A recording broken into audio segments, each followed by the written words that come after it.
ومن سيئات أعمالنا من يهده الله فلا مضل له ومن يضلله فلا هادي له ونشهد أن سيدنا وسندنا وطبيبنا وطبيب قلوبنا ومولانا محمدا عبده ورسوله قال الله تبارك وتعالى في كلامه المجيد والفرقان الحميد أعوذ بالله من الشيطان الرجيم بسم الله الرحمن الرحيم إن الذين قالوا ربنا الله ثم استقاموا تتنزل عليهم الملائكة ألا تخافوا ولا تحزنوا وأبشروا بالجنة التي كنتم توعدون نحن أولياؤكم في الحياة الدنيا وفي الآخرة ولكم فيها ما تشتهي أنفسكم ولكم فيها ما تدعون نزلا من غفور رحيم وقد قال النبي الصادق الأمين محمد صلى الله عليه وسلم إن في الجنة لخيمة طولها 60 ميلا أو كما قال رسول الله صلى الله عليه وسلم وفي رواية قال النبي صلى الله عليه وسلم موضع شبر من الجنة خير من الدنيا وما فيها أو كما قال رسول الله صلى الله عليه وسلم সকলেই মহব্বতের সাথে দুরূদ ইব্রাহিম পড়ি আল্লাহুম্মা সাল্লি আলা মুহাম্মাদিন ওয়া আলা আলি মুহাম্মাদ কামা সাল্লাইতা আলা ইব্রাহিম ওয়া আলা আলি ইব্রাহিম ইন্নাকা হামিদুম মাজিদ আল্লাহুম্মা বারিক আলা محمد وعلى آل محمد كما باركت على إبراهيم وعلى آل إبراهيم إنك حميد مجيد أستغفر الله ربي من كل ذنب وأتوب إليه لا حول ولا قوة إلا بالله العلي العظيم وبك نستعين يا مستعان মহান আল্লাহ জাল্লা শানুহু আম্মা নওয়ালুহু এর আযীম শান দরবারে শুকর আদায় করছি যে রব্বে করিম আমাদেরকে বড়ই ভালোবেসে মহব্বত করে জুমার নামাজ আদায় করবার জন্য মসজিদে আসবার বসবার তৌফিক দান করেছেন এজন্য সবাই মন খুলে শুকরিয়া আদায় করি আলহামদুলিল্লাহ। আমার ভাই ও বন্ধুগণ, এই পৃথিবীতে আসার আগে আমরা ছোট্ট একটা জগতে ছিলাম, সংকীর্ণ জগৎ, অন্ধকার জগৎ, নিকষ কালো অন্ধকার, যেখানে কোনো আলো দেখার সৌভাগ্য আমাদের হয় নাই, যেখানে কোনো রকমের দুনিয়ার খাবার খাওয়ার পরিবেশ আমাদের ছিল না, এমন এক ঘোর অন্ধকার জগতে আমরা ছিলাম। ওই জগৎটাকে বলা হয় আলামুল আরহাম, তথা মায়ের পেটের জগৎ। ঠিক কিনা বলেন? এই মায়ের পেটের জগতে মানুষ 10 মাস কম আর বেশি সেখানে থাকে। একটা ছোট্ট সংকীর্ণ অপ্রশস্ত জায়গায় মানুষ সেখানে থাকবার পরে এই পৃথিবীতে আসে। ওই জায়গায় থাকা অবস্থায় যদি তার কাছে কেউ পৃথিবীর বিবরণ তুলে ধরে যে 56,000 বর্গ মাইলের একটা বাংলাদেশে একটা রাষ্ট্রে তুমি যাবা, সেখানে আলো বাতাস থাকবে, হাজারো ধরনের খাবার থাকবে, হাজারো ধরনের আনন্দের উদযাপনের ব্যবস্থা থাকবে, তোমার শত শত আত্মীয় স্বজন থাকবে, এই ছোট্ট মানুষটা যদি কথা বলতে পারত তাহলে সে অবশ্যই জবাব দিত, মিয়া এই সমস্ত কথা বাদ দেন, এই ছোট্ট এক সংকীর্ণ জগতে আছি, একটু আলো দেখার সৌভাগ্য আমার হচ্ছে না, নাপাক রক্ত খেয়ে আমি এখানে বসবাস করছি, তুমি আমাকে কোন জায়গার গল্প শোনাও, এই ধরনের গল্প আমাকে শোনায় কোনো লাভ নাই। এই কথা স্বাভাবিকভাবেই যদি কথা বলার শক্তি আল্লাহ তাকে দিতেন, আর কেউ যদি তাকে দুনিয়ার সম্পর্কে অবগত করত, তাহলে এই ধরনের অ্যান্সার দিত। তার কারণ ওই জগতের সাথে দুনিয়ার জগতের কোনো মিল নাই। ঠিক কিনা বলেন? আমার ভাইয়েরা, আমার বন্ধুরা, ঠিক তেমনইভাবে আমরা এই পৃথিবীতে এসেছি, এই পৃথিবীতে বসবাস করছি, এই পৃথিবীতে থাকছি। যদিও এই পৃথিবীর জগৎটা মায়ের রেহেমের জগতের তুলনায় একটু প্রশস্ত জগৎ, একটু সম্প্রসারিত হওয়া জগৎ, কিন্তু এই জগতের তুলনায় 1000 গুণ কোটি গুণ বড় এক জগতের নাম হলো জান্নাতের জগৎ। কাজেই এই দুনিয়ার জগতে বসে যদি জান্নাতের বিবরণ একের পর এক তুলে ধরা হয়, আপনার আমার কাছে অথবা ক্ষুদ্র ঈমানওয়ালা মানুষের কাছে মনে হবে এটা তো মনে হয় সিনেমার কোনো গল্প কাহিনী কিংবা নাটকের মঞ্চস্থ করার মতো একটা জায়গা, একটা কথাবার্তা, এর থেকে আর বেশি কিছু নয়। এটা বলাটাই স্বাভাবিক। তার কারণ হলো এই দুনিয়ার জগতের সাথে পরকাল জগতের, কিয়ামত জগতের, জান্নাতের জগতের কোনো মিল নাই। ঠিক কিনা বলেন? তবে আমার ভাইয়েরা, আমার বন্ধুরা, আমাদেরকে বিশ্বাস করতে হবে এই জগৎ পার হওয়ার পরে আমাদের জন্য আরেকটা জগৎ অপেক্ষমান। সেই জগতের নাম হলো জান্নাতের জগৎ। সেখানে আমাদের সবাইকেই যেতে হবে, কারণ ওই জগৎ সম্পর্কে সতর্ক করেছেন, সুসংবাদ দিয়েছেন পৃথিবীতে এমন লক্ষাধিক পয়গম্বর যাদেরকে কোনোদিন কোনো রকমের পাপ পঙ্কিলতা কোনোদিন স্পর্শ করে নাই। ঠিক কিনা বলেন?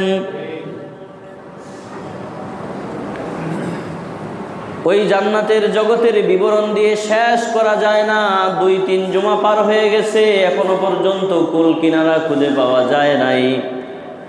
আমার ভাইয়েরা, আমার বন্ধুরা, বনি ইসরাইলকে রব্বুল আলামিন জান্নাতের খাবার খাইয়েছেন।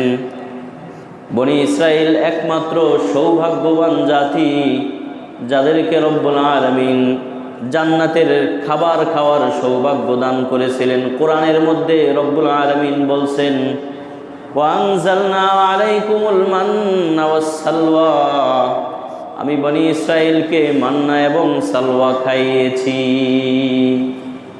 বহুদিন হয়েছে, বহুকাল হয়েছে, বহু বছর পার হয়েছে, এই মান্না এবং সালওয়ার কথা আমরা শুনেছি, কিন্তু মান্না আর সালওয়া কাকে বলা হয় এর বিবরণ, এর বিস্তারিত বিশদ বিবরণ আমরা কেউ জানি না। মুফাসসিরিনে কেরাম কিছু একটা বলার চেষ্টা করেছে। কোন মুফাসসির বলেন মান্না সালওয়া কি ছিল। তারা বলেছেন মান্না এবং সালওয়া হলো বন জঙ্গলের মধ্যে উৎপাদিত এক ধরনের খাবার। এটা পৃথিবীর সবচেয়ে দামি মাশরুম। এই মাশরুম এত দামি যার 1 কেজির দাম হলো আমাদের বাংলাদেশি টাকায় শুধু কম নয়, 5 লক্ষ টাকা 1 কেজি মাশরুমের দাম। দুনিয়ার কোথাও উৎপাদিত হয় না, দুনিয়ার কোনো বাজারে সেই ফল পাওয়া যায় না, বরং জান্নাতের সেই খাবার আমার মাওলায়ে কারীম ওই জঙ্গল থেকে তৈরি করে মাশরুম বানিয়ে এত দামি খাবার তৈরি করে বনি ইসরাইলের সামনে পরিবেশন করেছিলেন। সুবহানাল্লাহ বলার দরকার নাই। আমার ভাইয়ের, আমার বন্ধুরা, কোন মুফাসসির বলেছেন এই মান্না এবং সালওয়া কাকে বলা হয়? বলে এক ধরনের কোয়েল পাখি। এই কোয়েল পাখিগুলো আল্লাহর আদেশে ওই বনি ইসরাইলরা যেখানে বসবাস করত সকালবেলা কোনো গাছের উপরে এসে বসে থাকতো, আর তারা ওই পাখিগুলো ধরে জবাই করে মাশরুম বানিয়ে খেত। ওই পাখিগুলো কেমন যেন সরাসরি জান্নাত থেকে রব্বুল আলামিন বনি ইসরাইলের জন্য পাঠিয়ে দিতেন।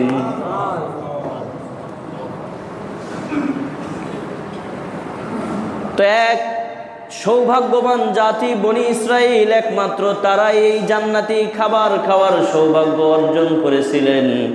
পার্সোনাল 3টা নিয়ামত রব্বুল আলামিন বনি ইসরাইলকে দান করেছিলেন। 1 নম্বরের নিয়ামত হলো ফেরাউনের মতো জালিম স্বৈরাচার শাসকের হাত থেকে 300 বছরের নির্যাতনের পরে আল্লাহ তাআলা বনি ইসরাইলের মুক্তির ব্যবস্থা করেছিলেন।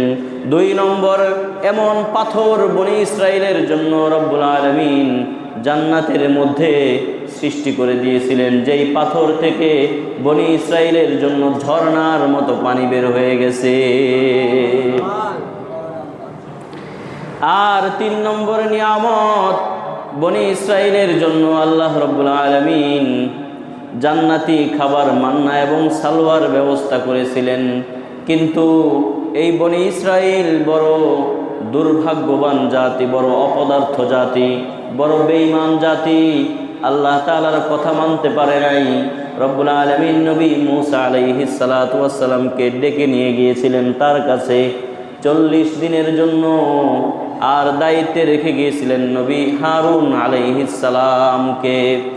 কিন্তু এই বনি ইসরাইল এতটাই অকৃতজ্ঞ জাতি, জান্নাতের খাবার খেয়েও তারা তার মালিককে স্মরণে রাখতে পারে নাই।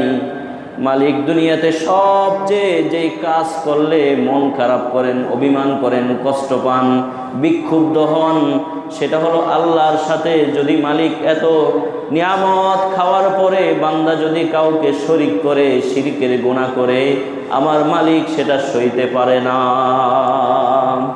বনি ইসরাইলরা এই 40 দিন যখন মূসা আলাইহিস সালাতু ওয়াস সালাম আল্লাহর কাছে ছিলেন, তখন এসে দেখেন তারা সুম্মাত তাখাযতুমুল ইজলা, তারা একটা গোবৎস এবং বাছুরের পূজা করা শুরু করে দিয়েছে। অকৃতজ্ঞ জাতি, নাফরমান জাতি, তেরা জাতি। এই জন্য এখন এতটাই তেরা ছিল তারা পৃথিবীর ইতিহাসে। এখন যদি আমাদের জমানায় কেউ কারোর সাথে ঘাউরামি করে, তাহলে আমরা রসিকতার ছলে বলি, বেটা তুই তো একটা বনি ইসরাইল, তুই তো একটা কি বনি ইসরাইল। আপনারা মনে হয় বলেন না, তাই না? রাগ করে বলে, বেটা বনি ইসরাইলের মতো এত প্রশ্ন করিস না, যা কইছি সেটা শোন, এত খুঁটটা বাইর করতে যাইস না, যতটুকু কইছি এতটুকুই মান, বেটা ফাজিল। এই ধরনের কথা আমরা বলি। আমার ভাইয়ের, আমার বন্ধুরা, যাই হোক, জান্নাতে যাওয়ার মধ্যেই এই পৃথিবীর শ্রেষ্ঠ সফলতা। আল্লাহ যদি কারো ভাগ্যে বরাদ্দ দিয়ে দেন তার জন্য জান্নাত, তার থেকে বড় সৌভাগ্যবান মানুষ এই পৃথিবীতে আর দ্বিতীয় জন নাই।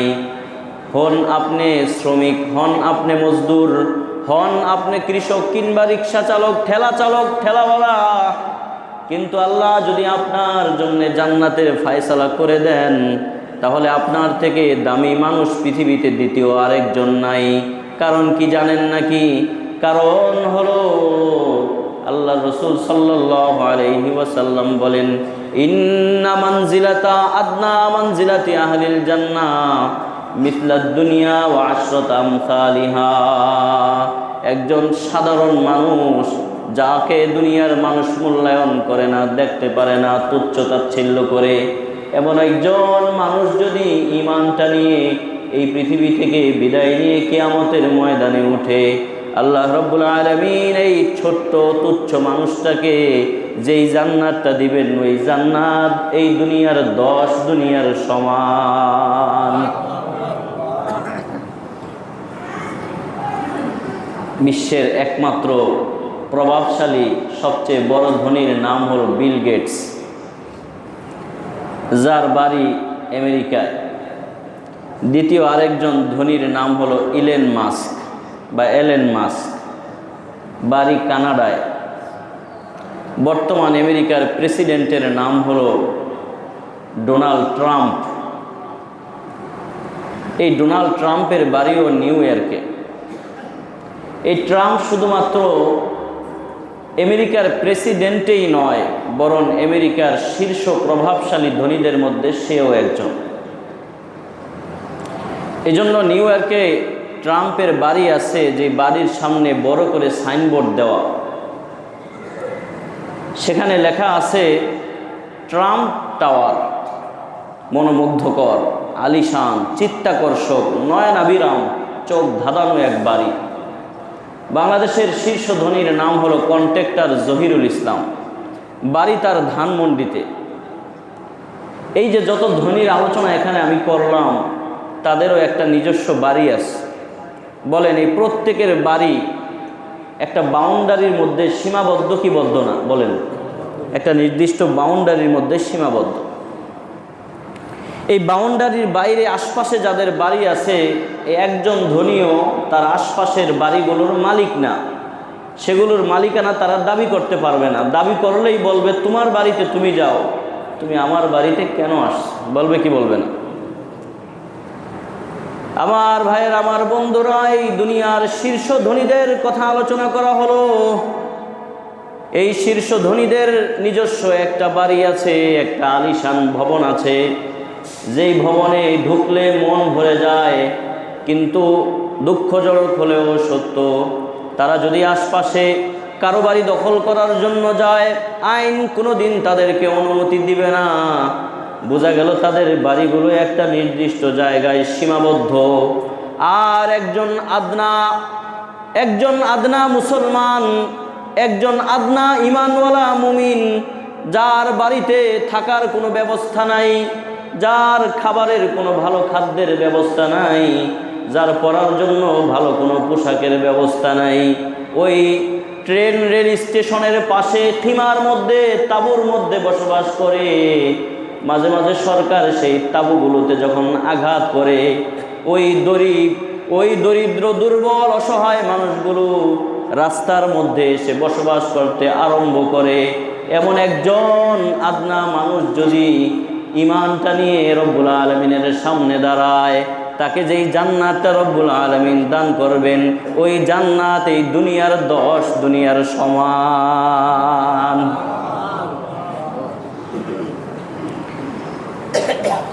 আমাদের বাড়ির আশপাশে চকের ভেতরে যেই জমিগুলো আছে, আশপাশে কোনো রাস্তার ব্যবস্থা নাই। ভিতরে বাড়ি হওয়ার কারণে চাউলের বস্তা, ডাউলের বস্তা মাথায় করে নিয়ে সেখানে যেতে হয়। যানবাহন সেখানে যায় না। যদি প্রশ্ন করা হয় ওই জমিগুলোর দাম কত, প্রতি কাঠা, প্রতি বিঘা, প্রতি শতাংশের দাম কত বলা হয়, এই আধুনিকতার উন্নয়নে ওই জায়গার শতাংশের দাম 5 লক্ষ টাকা। আপনি যেই জান্নাতটা পাবেন, ওই জান্নাতের দাম কত ওই চকের জায়গার সমতুল্য নয়। যাত্রাবাড়ি আর সায়দাবাদ এলাকার মতো নয়। যদি আরো আগ বেড়ে বলি, ধানমন্ডি কিংবা গুলশান বনানীর মতো দাম নয়, বরং আপনার জান্নাতের দাম কত বেশি। রহমতুল্লিল আলামিন সাল্লাল্লাহু আলাইহি ওয়াসাল্লাম বলেন, মাউদিউ শিবরিন ফিল জান্নাহ খায়রুম মিনাদ দুনিয়া ওয়া মা ফিহা। জান্নাতের 1 বিঘত জায়গার দাম জান্নাতের 1 বিঘত জায়গার দাম দুনিয়া এবং দুনিয়ার মধ্যে যা কিছু আছে তার থেকেও 1000 গুণ বেশি। 1 বিঘতের দাম দুনিয়া এবং দুনিয়ার মধ্যে যা কিছু আছে তার থেকে বেশি। তাইলে আমি যে বললাম জান্নাতে জায়গা যাওয়ার মধ্যেই সফলতা, কথা ঠিক না বেঠিক? আরো আসতে বলেন, ঠিক না বেঠিক?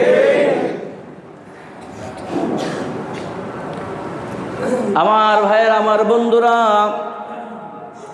এমন দামি জান্নাত আল্লাহ তাআলা আপনার জন্য আমার জন্য বানিয়ে দিয়েছেন।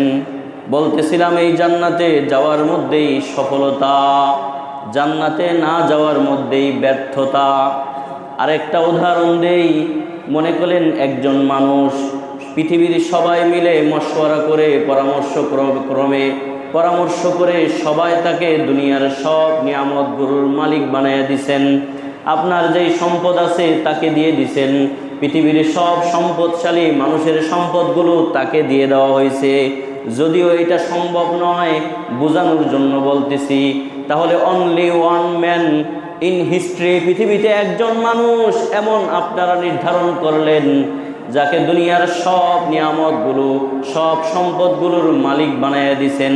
এখন দুনিয়ার যা কিছু আছে সব কিছুর মালিক কয়জন? একজন। এখন এই একজন দুনিয়ার সব কিছুর মালিক হলো, আখিরাতের মোকাবেলায় এই সম্পদগুলোর দাম কেমন? আল্লাহর নবী, দয়ার নবী, মহানবী, মায়ার নবী, বিশ্ব নবী, মা আমেনার দুলাল নবী রাসূল করিম সাল্লাল্লাহু আলাইহি ওয়াসাল্লাম বলেন, মাদ দুনিয়া ফিল আখিরাহ ইল্লা আইয়াজআলা আহাদুকুম ইসবাহু ফিল ইয়াম্মি ফালয়ানজুর বিমা তারজিউ। উদাহরণ কেমন? রাসূল বলেন, তোমাদের কাউকে সমুদ্রে পাঠায়া দাও, ওই সমুদ্রের মধ্যে যাওয়ার পর যদি ওই সমুদ্রের মাঝখানে তারা আঙ্গুলটাকে রেখে দেয় আর আঙ্গুলটাকে তুলে, ওই আঙ্গুল তোলার পরে সব পানি যেমন আঙ্গুল থেকে ঝরে পড়ে যাবে, 1 ফোঁটা পানি আঙ্গুলের মাথায় থাকবে। এবার বুঝেন, লক্ষ্য করেন, খেয়াল করেন, অনুভব করার চেষ্টা করেন। আমার ভাইয়েরা, আঙ্গুলের ফোঁটায় যেই পরিমাণ পানি আসছে, আপনারা সবাই মিলে দুনিয়ার সব নাজ নিয়ামতের মালিক যাকে বানিয়ে দিয়েছিলেন, কেমন যেন এই সব নাজ নিয়ামতগুলো সমুদ্রের মধ্যে আঙ্গুল নিক্ষেপ করা আঙ্গুলের মাথার 1 ফোঁটা পানির সমতুল্য। আর সমুদ্রের মধ্যে যেই পরিমাণ পানি রয়ে গেছে, জান্নাতের নিয়ামতগুলো তার সমতুল্য।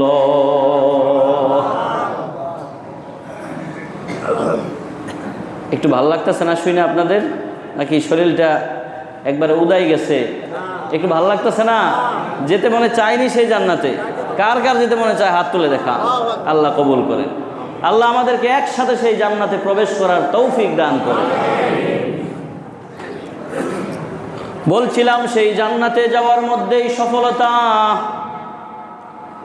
জান্নাতে না যাওয়ার মধ্যেই ব্যর্থতা। তার কারণ কি জানেন নাকি? এই জান্নাতের দরজা দিয়ে যখন একজন মুমিন বান্দা প্রবেশ করবে, আমাদের আগে দেশে গ্রামে বিভিন্ন জায়গায় বাংলা ঘর তৈরি করা হতো মেহমান রাখার জন্য, লজিং মাস্টারকে রাখার জন্য ছোট্ট একটা ঘর তৈরি করে তাদেরকে রাখার ব্যবস্থা করা হতো। ঠিক কি ঠিক না? ছোট্ট বাংলা ঘরে কাচারি ঘর বলা হয় অনেক জায়গায়, কাচারি ঘর। ওখানে লজিং মাস্টার হঠাৎ করে অস্থায়ী মেহমান আসলে সেখানে বসার জায়গা দেওয়া হতো। জান্নাতে ঢোকার সাথে সাথে জান্নাতবাসীদেরকে আল্লাহ তাআলা একটা অস্থায়ী জায়গা দিবেন। সেই জায়গাটা কেমন হবে এটা শুনলেই তো মাথা খারাপ হয়ে যাবে। আল্লাহর নবী, বিশ্ব নবী মুহাম্মদুর রাসূলুল্লাহ সাল্লাল্লাহু আলাইহি ওয়াসাল্লাম বলেন, ইন্না ফিল জান্নাতি লাখিমাতান মিন লুলুআতিন ওয়াহিদাতিন মুজাওওয়াফাতিন তুলুহা 60 মিলান। জান্নাতে ঢোকার পরে যেই বাংলা ঘর, আমাদের দেশীয় কথা অনুযায়ী বললাম, যেই কাচারি ঘরের ব্যবস্থা জান্নাতবাসীদের জন্য আল্লাহ তাআলা রাখবেন, তা ইট দিয়ে তৈরি করা হয় নাই, মাটি দিয়ে তৈরি করা হয় নাই, টিন দিয়ে বানানো হয় নাই, খাম খুঁটি দিয়ে বানানো হয় নাই, বরং সেই জান্নাতটাকে রব্বুল আলামিন বানিয়েছেন একটা মণিমুক্তা দিয়া। কত লম্বা হবে এই ঘর? আল্লাহর নবী বলেন তুলুহা সিত্তুনা মিলান, যেই ঘর হবে 1 হাত 2 হাত নয়, বরং 60 হাত লম্বা। কয় হাত? কথা বলেন, কয় হাত? এই লোকটার ঢুইকা তো মাথা নষ্ট হয়ে যাবে, কোথায় ঢুকলাম? এত আলিশান জায়গা, সোফার অভাব নাই, ফ্লোরের মধ্যে জাজিম বিছানো, হেলান দেওয়ার জন্য কত ব্যবস্থাপনা, পান পাত্রের অভাব নাই, সারাবার খাদ্যের অভাব নাই। এই লোকটা বসে যাবে, বসে বিশ্রাম নেওয়া আরম্ভ করবে। ফেরেশতারা বলবে খবরদার, বসবেন না। তখন সে বলবে বইসা সারতে পারলাম না, বের করে দিবেন? পরিস্থিতি তো তেমন ভালো মনে হচ্ছে না, বের করে দিবেন নাকি? বলে হ্যাঁ, বের করে দিব। বের হন।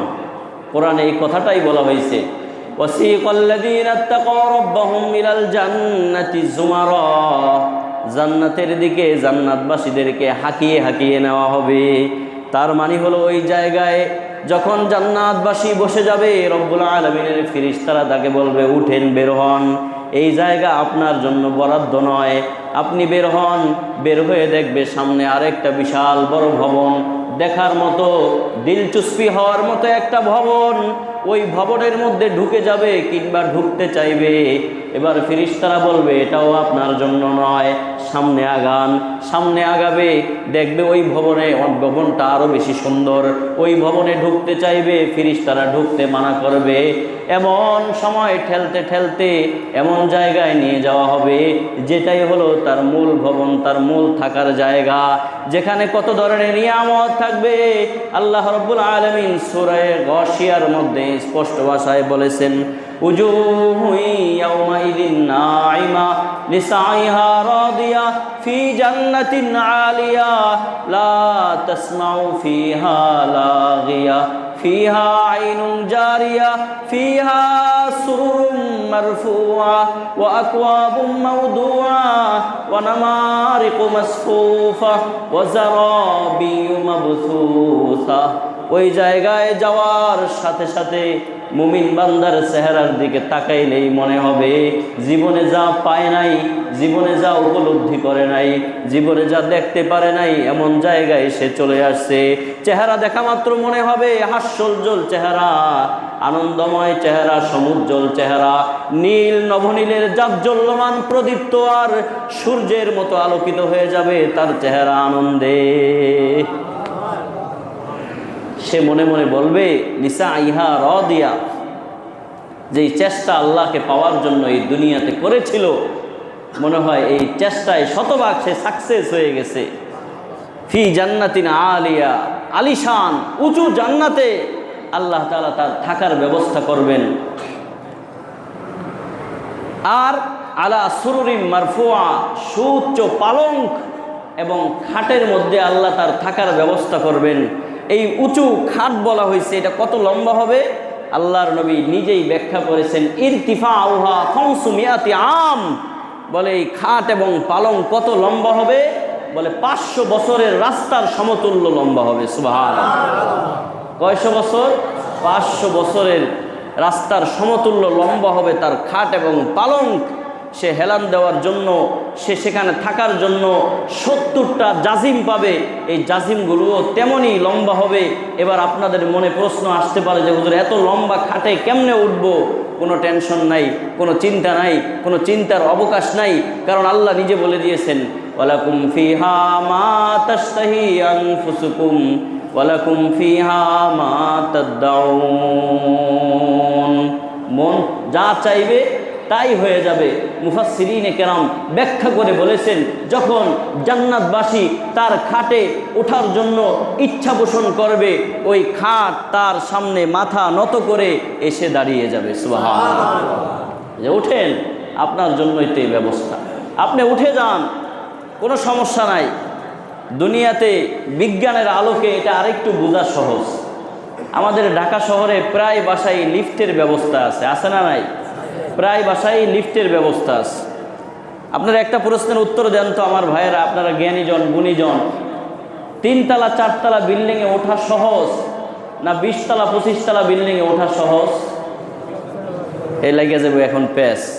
কেউ কেউ 3 তলায় ওঠা সহজ, কেউ কেউ 20 তলায় ওঠা সহজ। আসলে বাস্তবতা হলো বর্তমানে 20 তলায় ওঠা সহজ। তার কারণ 3 তলা 4 তলা যে বিল্ডিংগুলো হয় সেখানে সাধারণত লিফটের ব্যবস্থা খুব একটা থাকে না। কিন্তু যখন 6 তলা 7 তলা হয়ে যায় একটা বিল্ডিং, তখন সরকারিভাবে আইন রুলস জারি করা হয়, এখানে যেন কি করা হয়, লিফটের ব্যবস্থা রাখা হয়। তাহলে বোঝা গেল যত উপরে হবে তত তাড়াতাড়ি উঠা যাবে, তত নির্বিঘ্নে উঠা যাবে, তত আনন্দে উঠা যাবে, তত প্রশান্তির মাধ্যমে উঠা যাবে। ঠিক কিনা বলেন আমার ভাইয়েরা? 2014 সালে বাংলাদেশ প্রতিদিনে আসছে এই আধুনিকতার উন্নয়নে এমন লিফট আবিষ্কার হচ্ছে, জানি না 2025-এ এসে সেটা আবিষ্কার হয়েছে কিনা আমার জানা নাই। তবে তারা সেখানে বলেছে যে এমন লিফট অতি দ্রুত আবিষ্কার করা হবে যেই লিফটগুলো ঘন্টায় 72 কিলোমিটার গতিতে উঠবে, প্রতি 2 সেকেন্ডে একটা করে ফ্লোট পার হতে থাকবে, উপরে উঠতে থাকবে। কেমন যেন আপনি আপনার সুইচে চাপ দিতে দেরি হবে, 10 তলা ভবনে উঠতে দেরি হবে না। আল্লাহু আকবার। পৃথিবীর মানুষকে আল্লাহ তাআলা যেই মেধা দিয়েছেন, পৃথিবীর মানুষ